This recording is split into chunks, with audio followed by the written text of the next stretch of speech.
All right. Well, speaking of fights in Alberta, uh, we're headed to a referendum on independence. I don't know how to say it otherwise.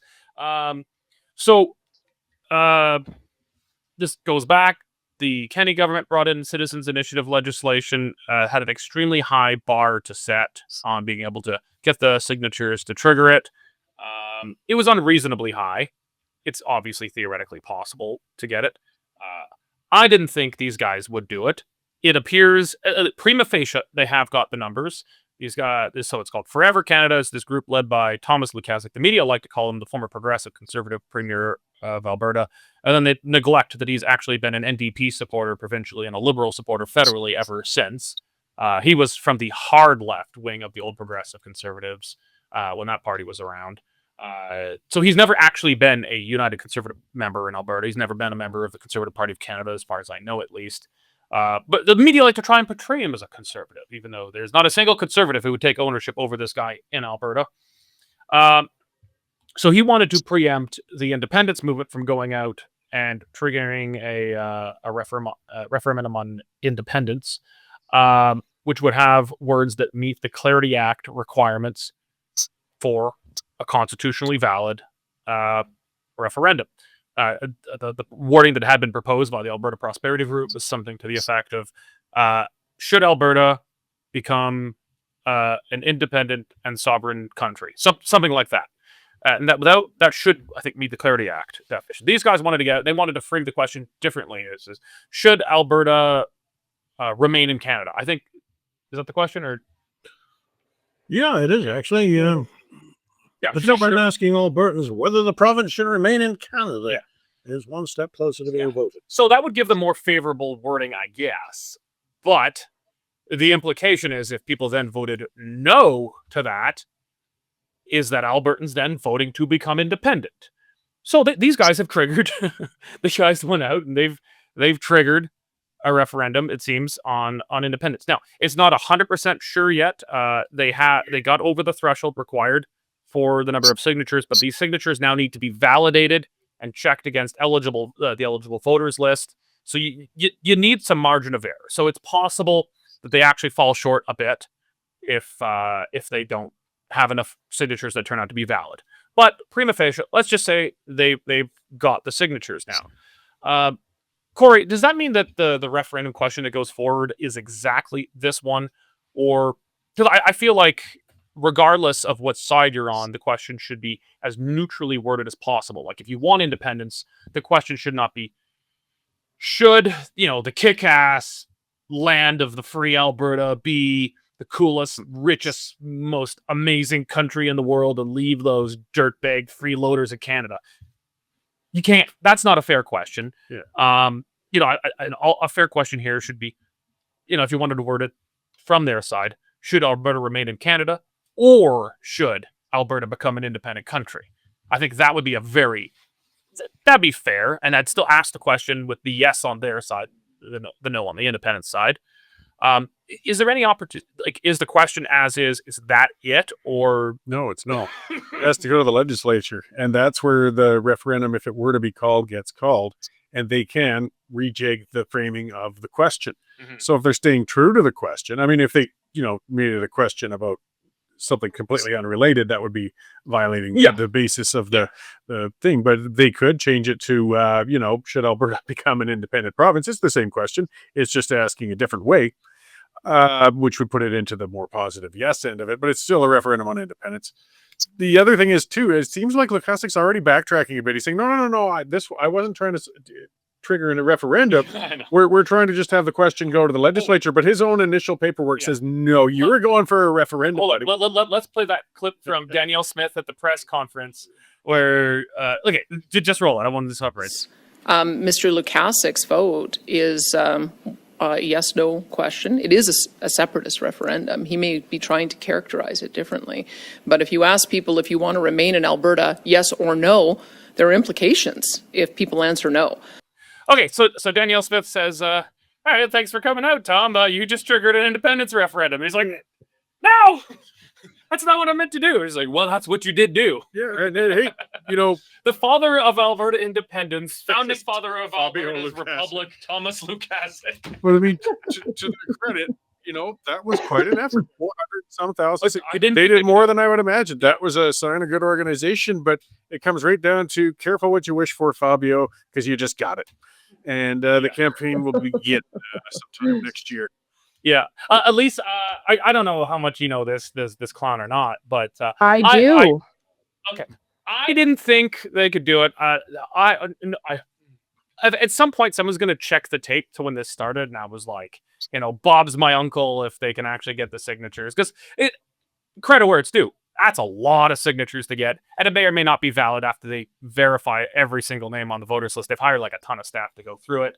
But yeah, we've got this guy here who's just on the side of every single left-wing cause. He never appears on the conservative side of anything, but the media try to portray him as a conservative because he was a progressive conservative under Alison Redford. That's like saying I was a moderate in the Bolshevists at some point,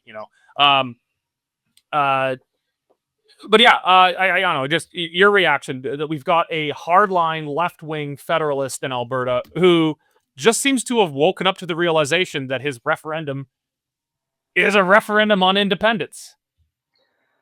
This was what I never understood about him. I mean, I understand that he's a Edmonton coattail rider, so that's how he was in the PCs. He knew he could win, and he's from Edmonton.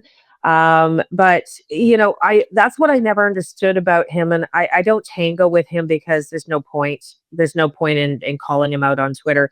But it was very obvious to many of us conservatives in BC, and I think federally as well, that it seemed counterintuitive. But as I said to one former Wildrose MLA, did he need a job? And he didn't seem to think so because he has a whopping pension from his time at the Alberta legislature. So I didn't understand it, and I didn't understand that he didn't understand it. No, Alberta MLAs haven't had a pension since 1993. Oh, no, there were something called transition allowances that were brought in. That's what I'm talking about. Yeah, a But, transitional allowance. They're a temporary thing. It's not like a lifetime pension the way, say, members of the federal parliament have. It's not quite the same system. Yeah, we were speculating on what he did with that money, and it doesn't matter. It's his money, it's his business, but it seemed really like make a job for him. And then when I was inundated with his Instagram posts, and I don't know why this is showing up in my feed, but I thought it was just so creepy. I mean, he did the bedroom files from his RV, in PJs with his hand on his, with his legs kicking up at the back. And I just thought this is a sexual harassment case waiting to happen. Boys or girls. I could not unsee Fabio laying there. I'm sure you know what I'm talking about. And I just felt like he needed something. And I just thought, his wife was once a respected CTV news anchor. And I thought, is she even in the picture anymore? Because a good wife would just literally take the cane and pull him off the stage. Because he's so foolish and so embarrassing. But there are Albertans that really believe in staying in the knitted into Canada. But I think we also, and I'm sure you guys would agree, there are Albertans that do support staying, but it's conditional. It's not, hey, the relationship is awesome, let's throw a party if we win. It's not about that. But all of us were sort of waiting for Thomas to understand his own punchline to all of this, that you're going to trigger a referendum. But again, I think just as it always is with Thomas, it's about his own bank account, his own image, his own social media, and building out what might be further contracts or opportunities to show his mug off. Yeah. Look, I don't know what the guy does for money, but as far as I could tell, the guy doesn't really appear to have had much in the way of gainful employment since he lost since he was done from cabinet when Alison Redford went down, and then lost the seat in 2015. He does not appear to have done anything other than rant against conservatives on Twitter since I guess a decade now. It's been a decade, for God's sakes. Well, he was a menacing caucus. He was a menacing caucus too. Yeah, not in the caucus. Like the guy, I don't know. I think he saw this as his way of Entrenched for significance. yeah, he's trying to be relevant again. Now, I don't doubt that the guy's a hardline Federalist, that he's actually believes in what he's doing. But I think it was a way of I don't know. I think most Setting people, himself up. yeah, most people who are out of politics want back in. The main reason I don't want back in is because I get my fill of politics doing what I'm doing, and I don't have to deal with most of the bullshit of actually being in politics. Fabio hasn't been relevant in any way. He's just got he just gets a tweet into the dark and it doesn't lead to anything. I don't know, but maybe he tries to see this as an on-ramp to become a part of the NDP caucus at some point. I don't know. But at the end of the day, Nigel, Captain Canada here has... I mean, are we going to erect a statue one day to General Fabio as, our George Washington who led us to independence? We opened the program talking about Doug Ford and what a windbag he was. That was my phrase, not yours, but I think there was a consensus leading that way that he swung, he missed. And you ask, why does he do it? And the answer is it puts him in the headlines. The news media are generally favorable to those kinds of gestures. And as we get into the last minutes of the program, bless my soul, we find ourselves talking about Mr. Lukasik, who is also making these wild, patriotic gestures. As Derek said, I dare say he believes in what he is doing. But do you know the common thing between Ford and Lukasik and so many other people who have yet to be in the headlines? They don't have any solutions. You can make a little tiny fest and wave it and say, I'm proud to be Canadian and I want to, Alberta will stay and we got to stand up to the United States. How? In what way exactly do you want us to do that? And you contrast that with genuine conservatives, and our own premier would be obviously in Alberta, the one to call them on, who actually have ideas and are driving ideas that change things and will make Canada a better place.